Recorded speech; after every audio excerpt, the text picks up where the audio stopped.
Hi, this is Usha. Welcome to Rathod's IAS classes. Today in this lecture, we are going to discuss the current affairs of 16th September 2021. In this lecture, we are going to discuss 10 topics which are very much relevant to UPSC. So let's get started with our discussion and let us see the list of the topics we are going to discuss in this lecture. So let's have a brief introduction regarding those topics. So first topic we are going to discuss, it is about Lifeline for Telecos. So Telecos means nothing but we are having many telecom companies like we are having Airtel, Jio and we can say like Vodafone, so and so right. So these are Telecos. So for these Telecos, government came up with a good news. It is offering 4 years of moratorium, but in this moratorium period also they need to pay interest. Okay, so now let us try to see some important details which are given and what are those good news for this Telecos. So this article will be important from our economy point of view, which comes under GS paper 3. And here in this article we need to know some facts regarding what is this AGR. And next topic we are going to discuss, it is Supreme Court gives Center 2 weeks to fill all tribunal vacancies. So I think one student of Current Affairs Package, that is Suryakant, he asked me this doubt. So Suryakant, this is the explanation for your doubt. So on that day you asked, right? So whether it will comes under contempt of court or not. So this is the question that mainly asked by that so and so person who joined this Current Affairs Package course. So now again one article which mainly published in today Hindu newspaper, and this article will give the answer for that question. On that day I explained you detailedly regarding the answer regarding your question, right? So again I will explain this article today. So this will be important from polity point of view, which mainly comes under GS paper 2. And next topic we are going to discuss, it is about 28% jump in filing of cases in 2020. So it is according to National Crimes Record Bureau report. So NCRB came up with this report and it mainly said that there is 28% of increasing filing of cases. So this will be important from again polity point of view, which comes under GS paper 2. And next topic we are going to discuss is our Prime Minister launches this Sansad TV. So this will be very important, and now this Sansad TV will become one of important source for UPSC preparation as well. So this article will be important from polity point of view, which comes under GS paper 2. And next topic we are going to discuss, it is about Sputnik Light gets nod for phase 3 clinical trial. So actually you know that this Sputnik vaccine, it is a 2-dose vaccine. So here title says that, so this Sputnik Light, it is a 1-dose or single dose vaccine. So we are going to discuss some interesting facts and interesting things why Sputnik came up with this Sputnik Light, that is a 1 dose of vaccine. So this article will be important from health, which again comes under GS paper 2. And next topic we are going to discuss, it is about fresh start for report on data protection bill. So regarding this data protection bill, which mainly introduced in 2019, it went to Parliamentary Standing Committee. So till now this Parliamentary Standing Committee did not come up with a report. And again it is saying that yes, we need to start again fresh start regarding this data protection bill. So this is a news. So this will be important from our polity, which comes under GS paper 2. And next topic we are going to discuss, it is about debt of household surged between 2012 and 18. So it is according to NSO data. So NSO released its data, it mainly said that so there is increasing of debt of households from 2012 to 18, and in this COVID-19 pandemic, which has increased many folds. So this article will be important from economy, which comes under GS paper 3.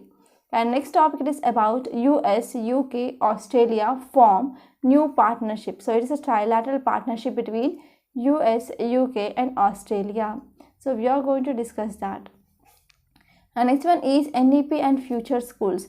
So this article I found it is very interesting and it is also very relevant now in this COVID-19 times. So this article mainly saying that so whenever the schools, whenever they want to achieve their objective, so they need to follow some things. So here in this article they mainly said that 4 polities that need to be present mainly to overcome this situation of this global pandemic, especially learning loss in the children. So this article will be important from education, which comes under GS paper 2. And next topic is about August inflation. So in yesterday's lecture we studied some brief introduction regarding this topic, and now we are going to see again some analysis of this topic. So this will be important from economy, which comes under GS paper 3. So these are the 10 topics now we are going to discuss in this lecture. So let's get started with our discussion and let us see the first topic. So title says Lifeline for Telecos. Telecos nothing but telecom companies. For example, Reliance. For example, we have Jio now. And for example, we are having Airtel, right? Idea, BSNL. So these are telecom companies. So Lifeline for Telecos, as government offers 4-year moratorium on dues. So here government is offering 4-year moratorium on dues, but in this 4 years they need to pay interest. So if you see context why it is in news, our cabinet approved several measures to extend Lifeline to cash-strapped telecom sectors. So actually these telecom sectors are facing very much losses because of entry of Jio, right? So many of you, I think so, you are using Jio because you are attracted with internet package they are providing. So whenever Jio entered into market, so many telecom industries they went into losses, even BSNL, right? So if you are talking about this article, which mainly says that Cabinet approved several measures mainly to extend Lifeline to the cash-strapped this telecom sectors. So mainly to provide some lifeline to this telecom sectors, the cabinet approved several measures. So those measures mainly include redefining the concept of AGR. AGR mainly stands for adjusted gross revenue. So we are going to discuss what is this AGR in a very great detail. So what is this redefinition? So redefinition of this AGR, adjusted gross revenue, which now excludes non-telecom revenue. That means it only includes telecom revenue itself. And here one more important measure here is cabinet approved 4 years of moratorium. Okay, moratorium on this player dues to the government. And if you see the details, it mainly says that telecom minister was keen on ensuring that there were more players in this sector and consumers they retained choices when asked about the fears of duopoly emerging. So monopoly, so you might have come across this word monopoly. Monopoly means only one player will be dominated, but here duopoly, that means here we have two companies are mainly dominating in this telecom sector. First one is Jio, Reliance Jio. Second one is Bharati Airtel. So Airtel and Jio, they are dominating now. So here there is a fear that in this telecom sector, so these two, that is Jio and as well as Airtel, they are going to have this monopoly. So whenever in market we are having this duopoly, people will be having limited choice. They need to go either for Jio or Airtel. So most of the students, I think so, about 99% they are using Jio, right? So they are not using other networks like BSNL, Idea, etc. But they are mainly using this Jio and as well as Airtel as of my knowledge, because they are providing good internet package and the speed is also very much high than compared to that of other networks. So now telecom ministry mainly they need to ensure that there should be the more players in this sector and there should not be duopoly, which mainly enjoying by this Airtel and as well as Jio. So because of this, here ministry or government of India came up with 9 structural reforms. So they came up with 9 structural reforms and 5 procedural reforms for this telecom sector. So some of them include fixed calendar for spectrum auctions. So they will come up with a fixed auction, okay, fixed calendar. So they will come up with a calendar based on these auctions and with an extended tenure of 30 years for future spectrum allocations. So for future spectrum allocations, they will take a tenure of 30 years. And they also came up with a mechanism of surrender and even share spectrum. So one important measure which mainly taken by government was here FDI, foreign direct investment in this sector, which mainly allowed to 100% under automatic route, okay, from the existing limit of 49%. So if we're talking about FDI, we are having 2 routes. Okay, so let me know those 2 routes in comment box, and if you don't know, and let me know. Okay, So there are mainly two routes. One route is automatic route. So automatic route means there is no need of permission from the government. So here in this FDI, okay, FDI through this automatic route, so it allowed up to 100%. Earlier it was just 49%, and now we have this 100%. And if you're talking about what is the significance of this step, so whenever this type of measures which are taken by the government of India, that will be helpful for attracting large amounts of investments and including 5G technology deployment. It is very important now, and it will also create more jobs in this sector. So what are the significance? First one is we can attract large scale of investments. Second one is we can attract this 5G technology into India, and even we can generate large amount of jobs in this area, in this sector. So these are some important points that mainly discussed in this article. So now let us try to focus on some important facts regarding what is this AGR. So AGR mainly stands for adjusted gross revenue. So what is this AGR? AGR mainly stands for adjusted gross revenue. So what is this AGR? AGR need to be paid by telecom industries to government. So why? Because so from the government, here this telecom companies, they will be taking usage, and as well as they will going to take some spectrum, right? So on this spectrum, so on their usage, and on their usage, licensing fee will be imposed by the government on this telecom operators. So that mainly need to be paid by this telecoms mainly to the government. That is called as adjusted gross revenue. So here this adjusted gross revenue is divided into spectrum usage charges, even licensing fee pegged between 3 to 5% and 8%. So if you are talking about issues here, so telecom sector was liberalized mainly under National Telecom Policy. So under this National Telecom Policy, these telecom sectors, they have been liberalized in year 1994. So after this liberalization of this telecom sectors, so licenses, they were issued mainly to companies to return their fixed license fee.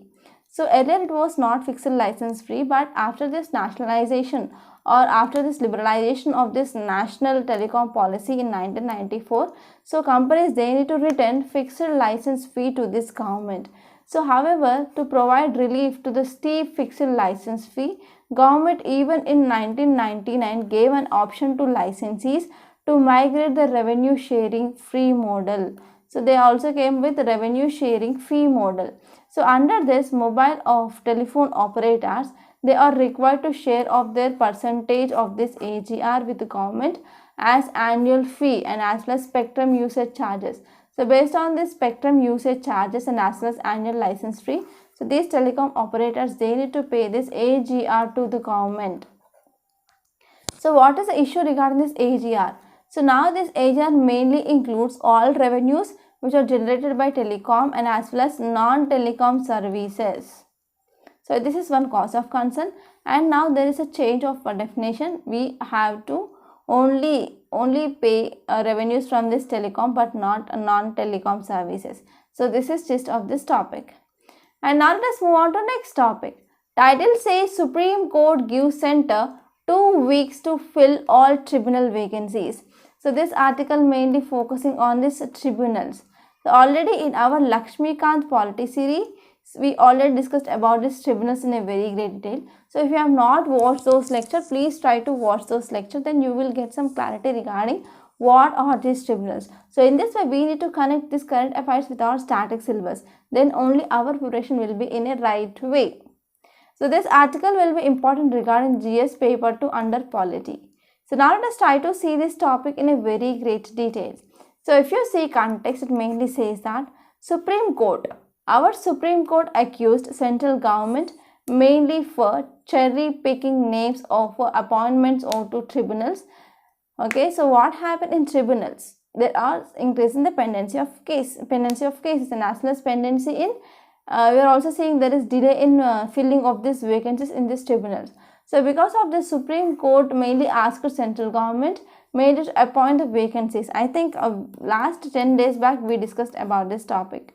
And now Supreme Court mainly says that here central government, which is mainly cherry picking it is mainly going with a very slow pace of picking of names for appointments to these tribunals. So this is the one of important issue. So if you see some details, it mainly says that a special bench of Chief Justice of India and as well as other justices, they said that they are going to initiate contempt proceeding against the government. So what is this contempt of court? So whenever court it is giving so and so directions, so those directions are not followed, okay, that is a willful default of those orders which is given by Supreme Court, that will comes under this contempt of court. So we are having two contempts of court, that is criminal contempt and as well as civil contempt. So this mainly comes under this civil contempt, okay. So this is the thing that you need to remember, and please try to open your Lakshmikant and try to read this topic of tribunals and as well as contempt of court. So here judges mainly says that it mainly allowed 2 weeks to make appointments to all the tribunals. The Supreme Court gave the time limit of 2 weeks for the government mainly to fill all these vacancies in these tribunals. So in this context, CJI said that if the government does not act, we will pass orders. Supreme Court said that if the government, even though it is not taking any action, means we need to pass the orders. So if you're talking about some facts regarding these tribunals, so these tribunals, they are quasi-judicial institutions. So you have to remember this. They are quasi-judicial institutions and they mainly set up to deal with the problems which are resolving administrative tracts related disputes. So here these tribunals are mainly quasi-judicial institutions and they mainly set up to deal with the problems, for example, to resolve administration as well as tax related duties. And here this tribunals also performs as a number of functions, for example, adjudication of disputes, determining the rights between contesting parties, and even making an administrative decision and reviewing an existing administrative decision. So these are some important functions of these tribunals. So first one is they will go for adjudication of disputes, and as well as they will determine the rights between contesting parties, and even it will be very much helpful to make an administrative decision as well. So if you're talking about these tribunals are not present in our original constitution, but they are added through this 42nd Constitutional Amendment Act of 1976, and this added mainly 2 articles, Article 323A and next one is Article 323B. So if we're talking about Article 323A, which mainly focuses on administrative tribunals, and Article 323B, which mainly focuses on tribunals for other matters. Okay, and why we need these tribunals? That will help to reduce the case loads on courts, and as well as it will helpful mainly to expedite decisions and to provide a forum which would be manned by lawyers here, and even experts will be present in the areas which are mainly falling under jurisdiction of the tribunal. So tribunals mainly helpful in reducing the burden on the courts. That means it will be helpful in decreasing the workload on the courts, and even it will come up with decisions and also provide the forum which would be managed by lawyers, experts, etc. So this is the gist of this topic, and now let us try to see what are the issues which are mainly faced by these tribunals. So if we're talking about first one, in tribunals we are seeing there is a persisting, that means from long time onwards there are some vacancies in these tribunals. Supreme Court noted that there are vacancies of about 20 presiding officers and 110 judicial members and 111 technical members. They are mainly pending across the country in various tribunals. And if you see here is these tribunals, regarding these tribunals, they are also ignoring the recommendations. So recommendations regarding names of selection committee, which may be led by sitting Supreme Court judges, they need to fill up the vacancies and they have been largely ignored by the government. And next one is declining or denying the right of the people to access justice. So court mainly pointed out that whenever these tribunals are dysfunctioning, means people they need to move to district courts or high courts, etc. So because of this, many people they are denying the right of access to the justice. And next important thing here is problem of non-uniformity. So here what happened? So across the tribunals with respect to service conditions and even with respect to tenure of the members, and even varying the nodal ministries in charge. So there will be some problem of non-uniformity. So these are some important issues which are mainly faced by these tribunals. So this is just of this topic. And now let us move on to next topic. Title says 28% jump in filing of cases in 2020. It is according to NCRB report. So NCRB report says that there is 28% of jumping in the filing of cases. So now let us try to see this topic in a very great detail. So if you see context, first of all, it mainly says that there was 28% of increase in registration of cases in 2020 compared to that of 2019. So when we are comparing with 2019 and 2020, so there is 28% of increase in cases. So because many cases are regarding the violation of COVID-19 norms. So now let us try to see some important details. So if you see details, it mainly says that almost 21 times, false means time, almost 21 times jump was recorded in the cases of disobedience to law and order, okay, mainly because of disobedience to law and order. So there is almost 21 times there is jump of cases that can be seen, and over 4 times of jump which mainly seen in the cases of violation of state local laws. So this is according to NCRB, National Crimes Record Bureau report. And next one is crimes against scheduled caste with a total of 50,291 cases. So there is increase of about 9.4%. And even simple hurt with 32.9%, which mainly formed a large chunk. They mainly include 16,543 cases. They are mainly followed by mainly under SC/ST's Atrocities Prevention Act. And this one is the case of sedition also declined from 93 in 2019 to 73 in this last year 2020. So now let us try to see some facts regarding this NCRB, that is National Crimes Record Bureau. So if you're talking about this National Crime Record Bureau, so headquarters located at New Delhi. So it mainly set up in year 1986, and it mainly set up under Ministry of Home Affairs. You have to remember this for sure. And here, what is the function of this NCRB? So this NCRB mainly acts as a repository of information regarding crime and criminals, so that it will assist investigators in linking crime to perpetrators. And next one is, it was set up mainly based on recommendations regarding the National Police Commission and even Ministry of Home Affairs Task Force. So what is the important thing which may be done by this NCRB? NCRB brings out annual comprehensive statistics of crime across the country. So it will come up with a Crime in India report. So it is mainly published since 1953 onwards. So this report is very much crucial, and that is very much important to understand the law and order situation across the country. So these are some important things that you need to remember. And now let us move on to the next topic. Title says Prime Minister launches Sansad TV. So this article mainly talking about the Sansad TV. It will be important from GS paper to under polity. So now let us try to see context. If you see context, it mainly says that Sansad TV, it is a news channel which is mainly combining of Lok Sabha TV and as well as Rajya Sabha TV. So it is a combination of both Lok Sabha TV and as well as Rajya Sabha TV.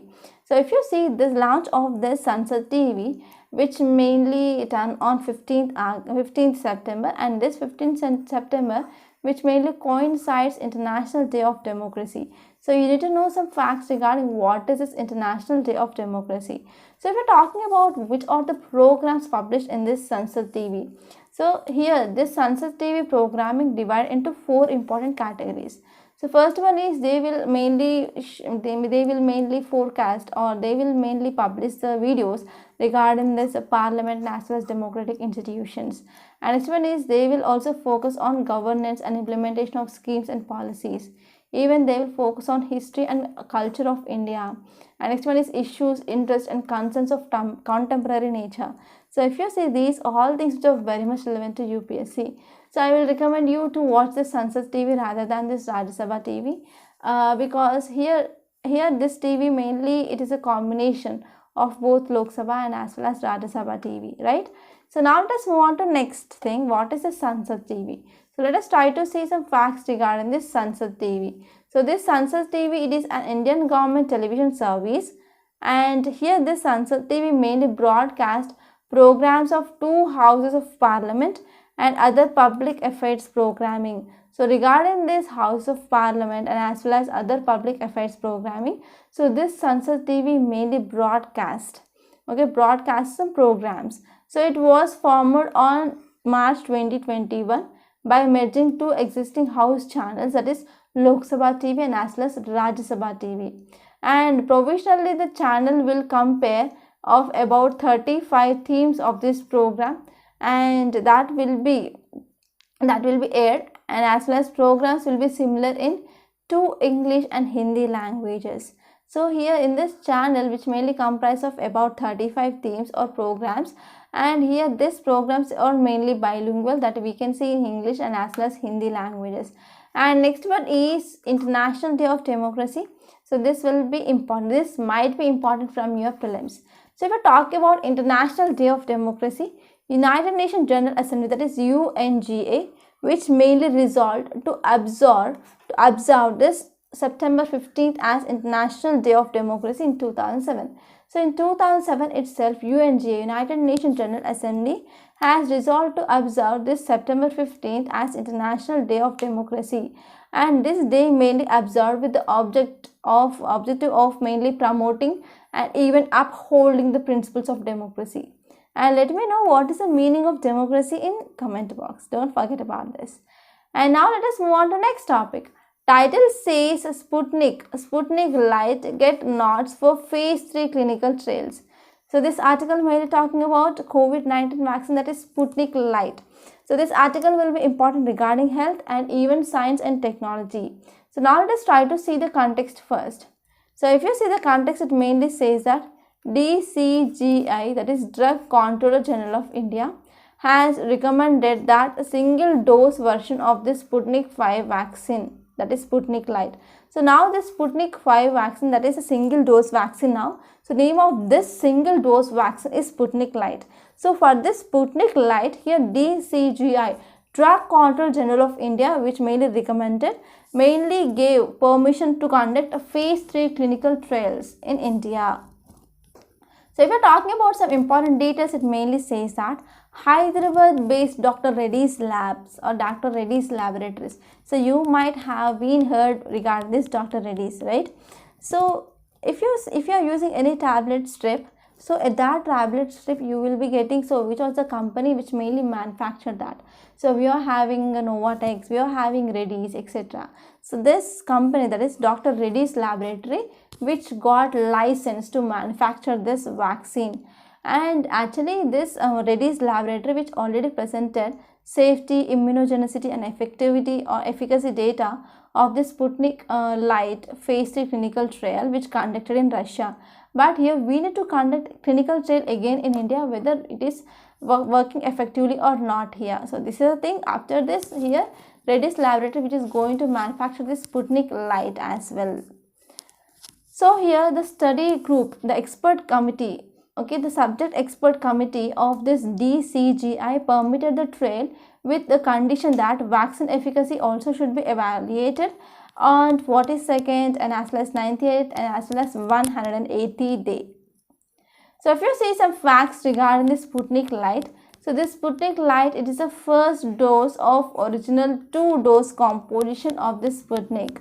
But it is mainly differing here is, so Sputnik, normal Sputnik COVID-19 vaccine, it is having 2 doses, first dose and second dose. So in the first dose, they mainly uses this adenovirus 26 as a one of vector. But here in the second dose, that is adenovirus, adenovirus 5, which mainly used as a vector here.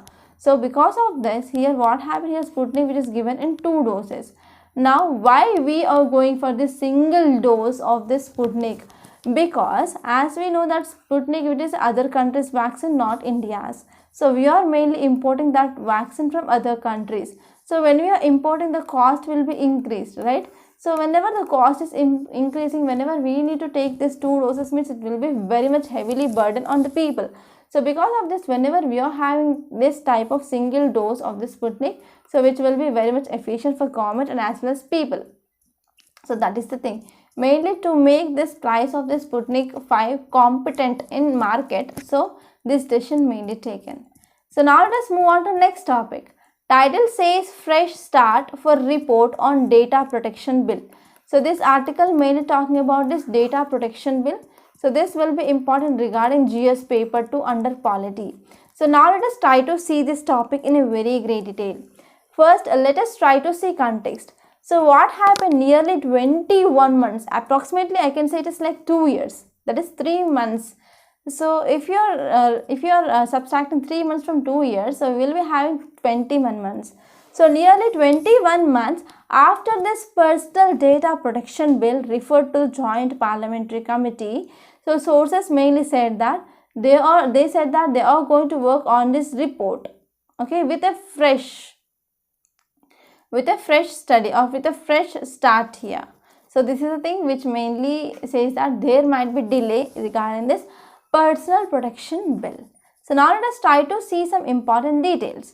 So in a meeting which held after a gap of more than 9 months, so many members, they argued that the committee should not waste any more time and it need to finalize a draft report if agreed on and after a long year deliberation. So recently what happened in meeting held, so in this meeting they said that there is a large gap of more than 9 months that we can see in this thing. But what happened here this data protection bill, it is very much necessary, and here this committee mainly says that so membership and as well as chairmanship they change. So because of this we need to again start this work from first onwards. So this is the thing which mainly said. So if you see background regarding this personal protection data protection bill, so which mainly introduced in Lok Sabha. So it mainly introduced in Lok Sabha in 2019. So after this it mainly referred to joint parliamentary committee. So if you're talking about what is the meaning of this data protection, so if you're focusing on this data protection, so you have to know some basics regarding data. For example, if you are using mobile phones, yes, almost each and every student who are preparing for this UPSC, they will be having a smartphone. So in this smartphone, if you want to download any app, for example, let us try to take a news app, okay. So you want to download one news app in your mobile. Yes, you went to your Play Store or App Store. If you are using Android mobiles, you will go to Play Store, and if you are using Apple mobiles, you will go to App Store. So in that App Store, you will be searching different apps, okay. So which are the apps you want, you will be searching, and finally you will find one app, okay. So you are going to install that app. So after downloading and installing this app, it will be saying like I accept. So it will be having a message like we will be access your photos and as well as messages, contacts, so and so, and there will be one symbol like you will be accepting. So you, before reading all those things directly, you will go and click that I accept. So because of that, what happens, so the data which is present in your phone, they will have the access to your data. So in that data, you will be having some personal data, like you will be having some bank account details and even some passwords of your emails, like that, right? So data protection, it is a process of mainly safeguarding important information that is from corruption, compromise or loss of information. So data, it is one of the important thing now in this century, because data, it is nothing but a huge or large collection of information that mainly stored in computer or any network. So this data is a very, very important tool now, right? Because, so I will give you one example. For example, we are having a one colony here, colony 1, and we are having a colony 2. So for example, in this colony 1, so most of the people, they are ordering Domino's pizza. For example, let us see, right? So in this area, most of the people, they are eating pizzas and they are ordering only Domino's pizza. And let us try to see this second colony. Second colony, they are ordering burgers. Okay, for example, McD burgers. So if they are mainly using their mobiles and they are ordering from their mobiles means, so they will be having some data, right? So if Domino's want to come and want to establish one branch here, so whether it is suitable to establish branch in colony 2. So in this colony 2, no one will eat this Domino pizza, but they like only burgers. So here Domino's can come here and it can establish one branch in this colony 1. So here McDonald's, it can come and it can establish its one branch here in this colony 2. So in this way, in this century, in this recent times, here that data plays an important role mainly for business actually. Okay. So because of this, we need to protect or we need to safeguard important information from corruption, from compromise and even loss. So now let us try to talk about some facts regarding what is this Personal Data Protection Bill of 2019. The Supreme Court mainly maintained that right to privacy is a fundamental right. So in one famous case of K.S. Puttaswamy versus Union of India 2017, so in this case, Supreme Court said that yes, right to privacy will also comes under fundamental rights. So later on, even B.N. Sri Krishna committee, which mainly came up with a proposal mainly for data protection law, and later on committee came up with its report regarding draft legislation in the form of Personal Data Bill of 2018, and in 2019 that bill introduced in our parliament. And as soon as it mainly introduced in our parliament, it mainly went to this parliamentary standing committee for scrutiny. So this is about some background regarding this Personal Data Protection Bill of 2019. And now let us try to see next topic. Title says debt of households surged between 2012-2018. So between this 2012 and 2018, so there is increasing of debt of households. So this article will be important regarding GS paper 3 under economy. So if you see context, it mainly says that so number of indebted households, that means households who are having debt, has been risen sharply in rural areas as well as in urban areas. Especially if we are talking about rural areas, it mainly increased by 84% between 2012 and 2018. So between 2012 and 2018, it mainly increased. Okay, it mainly increased by 84%. And next one is due to this COVID-19 pandemic, and this number had been further increased.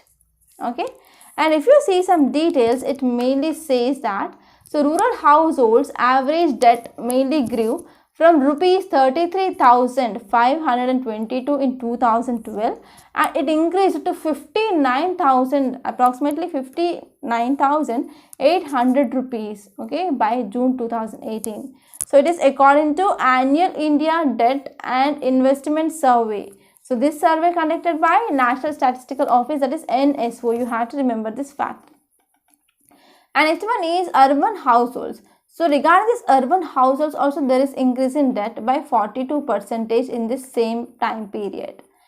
So if you see the important highlights of this report, it mainly says that so in this report it mainly estimates that rural households debt mainly increased to 1.16 lakh and urban households increased to 2.33 lakhs because of this COVID-19 pandemic. And finally, this report says that COVID-19 has impacted households significantly. So this is a gist of this topic. And now let us move on to next topic. A title says US, UK, Australia. You have to remember that US, UK, Australia, which mainly form a new partnership. So I want to give you a homework. Please try to open your atlas and see where are these US, UK and Australia are present. So that will be important from your prelims point of view, because you can expect some map based questions in your prelims as well. So if you see context, it mainly says that a week before a meeting of Quad leaders in Washington DC. So in Washington DC, just a week before this Quad leaders meeting, so Joe Biden, US President, announced that new trilateral security partnership mainly for Indo-Pacific region, that is between AUSCO, that is A for Australia, UK, US, okay, Australia, UK and US partnership. So if you're talking about some details, it mainly says that Central feature of the partnership would involve trilateral 18 months effort. So here in this strategic partnership, they are going to have 18 months of efforts. Okay, 18 months of efforts. So this efforts mainly to help Australia. So Australia, it is going to get nuclear powered submarines, and as well as it will be quieter and as well as more capable than those which are mainly deployed by Australia earlier. And as well as partnership would also involve a new architectural meetings, and they will be also having some engagements regarding cooperation between these three countries, and even they will be having cooperation regarding some emerging technologies, for example artificial intelligence, quantum technologies, undersea capabilities, nuclear technologies, etc. And in this context, Australia has felt increasing pressure regarding this assertive China like other countries in the region. So if you see Australia which is present here, we have some many islands, that is Polynesia Islands. So here what happened, there is increasing of presence of China that is seen here. So it is a one of cause of concern. So Australia mainly says that due to this Chinese aggressiveness in this region, so it is mainly soughting to strengthen its partnership with India, US, UK. So these are the some important things that you need to remember regarding this topic. And now let us move on to next topic. Title says NEP, okay, NEP Schools the Future. So this article mainly focusing on COVID-19 impact on the future schools.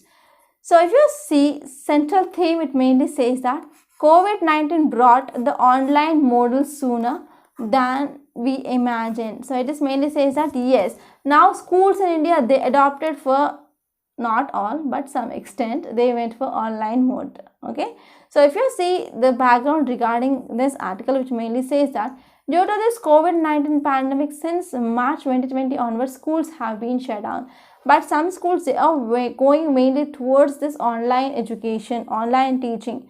So here this article mainly says that COVID-19 pandemic has been greatest disruptor of the education. So because of this COVID-19 and because of the closure of schools since March 2020 onwards, even my kids, they forgotten ABCD. In fact, it's true actually. So if I ask any spelling, they are not able to say any spelling. Even they forgot ABCDs, even they forgot 1, 2, 3, basic foundation literacy. So this is one cause of concern here, not only with my kids, even all the kids throughout this country, because of impact of COVID-19. And even whenever we are trying to sit them before online classes also, so there are some challenges, they might not be listening. So I will explain you one event I want to share with you is, so whenever I am sitting my baby before this online class, so she used to keep chocolates beside her and she will show chocolates to the teachers. Ma'am, I have red color chocolate, I have pink color chocolate, like that. So instead of focusing on what teacher is saying, my kids are focusing on other activities. So this is the thing which is not only happening with my children but also throughout the country. So because of this, I can say this COVID-19 pandemic has been the greatest disruptor in the education. So it is one of the greatest disruptor. So because of this, almost 17 months of school closure that led to learning loss in children. So they do not have a proper communication with their teachers, and there is no proper monitoring of students by the teacher in this online education. So because of this, now it has brought future to us sooner than ever imagined. So what happened now, one important positive that we can see is we are mainly going towards adopting of we can say like technology, like we are going towards this online education. So actually this was a very far dream, but because of this COVID-19, we came up with adopting of this online education very soon than ever imagined. So learners would not have been exposed to huge variety of innovative content or digital formats of education in their own languages. So learners now, they would not have been exposed to a huge variety of innovative content through this online thing. So what happened, the engagement with the parents and as well as with communities and even with the child's education is one of the distant dream when we are going with this online education. For example, if there is online schools, offline schools, that means if children are going to schools, means for every 15 days or for every 1 month there will be parents meet. But now in this COVID-19 time, in this online teaching, so there is no engagement of parents, there is no parent meet as well, right? So here the essential role of the schools and teachers, it is about taking care of children, and even they need to focus, or they need to have a look over mental, physical and as well as cognitive development of child. But it has not been done in this COVID-19 time. It is a sum of bad news or disappointment actually in many parents. So schools of future and the future of schooling, they are now based on mainly one of important debate that is happening on each and every news channel, right? So especially in coming of this new education policy, this National Education Policy 2020. So now it is a one of debate which is going on. So one important thing that we need to see here is we need to come up with a broad understanding. So how education has been changed in this COVID-19 pandemic. So if you see, there is already this credible shift, that is we are mainly went from the our focus have been shifted from this offline schools towards online schools, and here we are mainly going for getting of infrastructure and even digital and as well as virtual requirements. And it is not edutech, it is much its traditional face-to-face modes of learning in the schools that will continue to be the greatest equalizer in the education. So even though there is no chance of conducting these offline courses or offline teaching, so many schools they went for teaching through this online modes. So this is one of the appreciable thing that I can say. And even the skill building for requirements of this 21st century has assuming a great significance. Now we need to talk about skill building. Skill building should be done even at a younger age, okay, even at a lower age.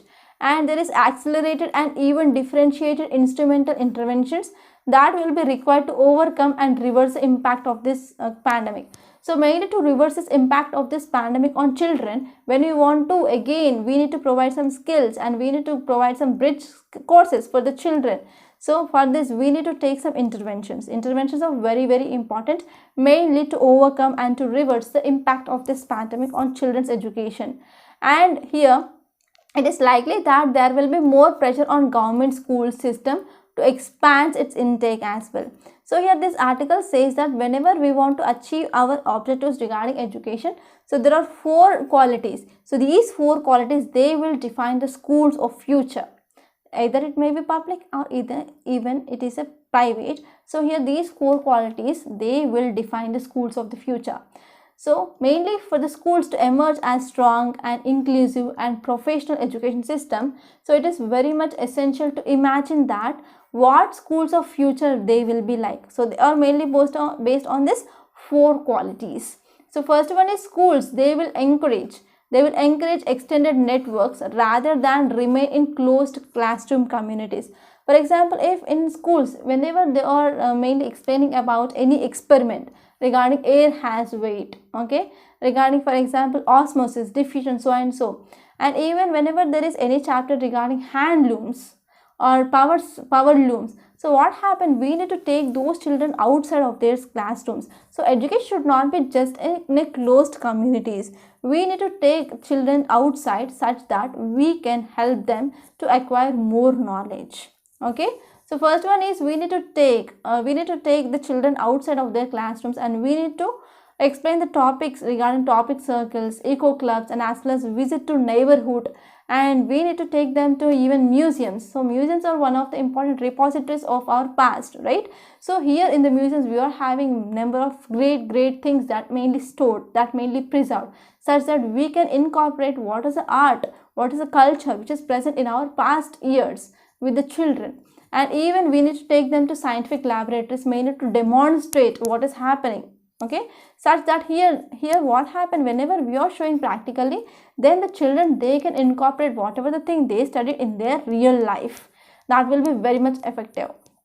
And next one is schools will be proactive innovators, and they will adopt innovative pedagogies and as well as differentiated instruments as per the needs of learner, and this will mainly help them to enable to make knowledge creators, and even finally they will lead to job creators rather than job searchers. Okay, and next one is the future of jobs also has a direct bearing on schools of futures.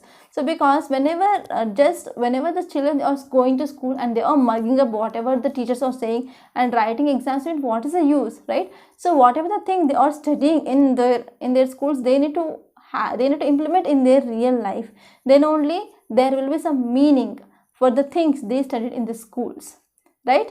So this is the thing. And next one is schools, they will forge stronger and they will be more trusting engagement with the families, communities, etc. So here they need to come up with even in this online classes also, online teaching also, so they need to come up with a e-parents teacher meeting, and they need to guide the parents, and in social media based active communication with the parents, that can be done.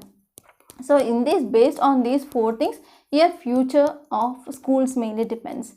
So even not only schools but as well as local self-governments, health workers, environmentalists, civil society organizations, and even community at large, they will be actively engaged in the future schools in offering services, support, infrastructure, even exposure to future jobs, learning from beyond the school boundaries. So this is gist of this topic, and I hope it is clear. Now let us move on to the next topic, and this is the last topic we are going to discuss in this lecture. So before saying this last topic, I want to make a small announcement on this platform. If you want to clear UPSC 2022, we came up with one excellent, highly beneficial and as well as highly economical course, that is Current Affairs Package along with mains answer writing practice. So this course will be very useful to clear this UPSC 2022. So here, why you need to join this course? First of all, I will say that. So before entering into examination hall, you need to know at least 1.5 years current affairs for sure, to write a good mains answer and as well as to answer prelims related questions. And this is right time to join this course to cover this 1.5 years current affairs. And here in this course, we are also focusing on mains answer writing practice. So why mains answer writing practice? So in mains, you will be having just 3 hours of time and you need to answer 20 questions. So on average, you will be getting 7 to 7.5 minutes for one question. And now you can imagine so how fast you should be. So mainly to improve your answer writing skills, so in this course, you are going to practice more than 300 questions and more than 50 essays. So in this way, this course, which is very beneficial to improve your answer writing skills. And next one is, on every Sunday, there will be prelims test based on that week's current affairs. So in this way, it will be also helpful to improve your approach, how to approach these prelims questions as well. So in this way, this course, which is designed as per demand of UPSC. So finally, I want to say one thing, that's it. That is, please don't take this course as a choice. Try to join this course as soon as possible and achieve your dream of clearing UPSC. Details of this course, which is given in description box. And if you want to talk to me directly, you can call to this number 8074765513. 8074765513. And one more thing is, this course, it is going to be ended by first week of October. So if you want to join this course, please be hurry. And now let us move on to next topic. Title says transient easing. So this article mainly talking about we need to cut the fuel taxes such that we can decrease inflation in the market. So actually in yesterday's lecture, we discussed about this topic in the first article, I think so. So this article will be important regarding GS paper 3 under economy. So now let us try to see this topic in a very great detail. So if you see, this article mainly focusing on cutting of fuel taxes. So now let us try to see the background what we studied in our yesterday's lecture. So in yesterday's lecture, we studied that August inflation, which is somewhat decreased than compared to that of July retail inflation. So in August, inflation, which is mainly recorded 5.3%, in July it is approximately 5.6%, that is 5.59%. So here the pace of price gains in at least 3 essential food components which mainly speed up. So what happened in July, there was inflation mainly in meat, fish and as well as dairy products, oil and as well as fats.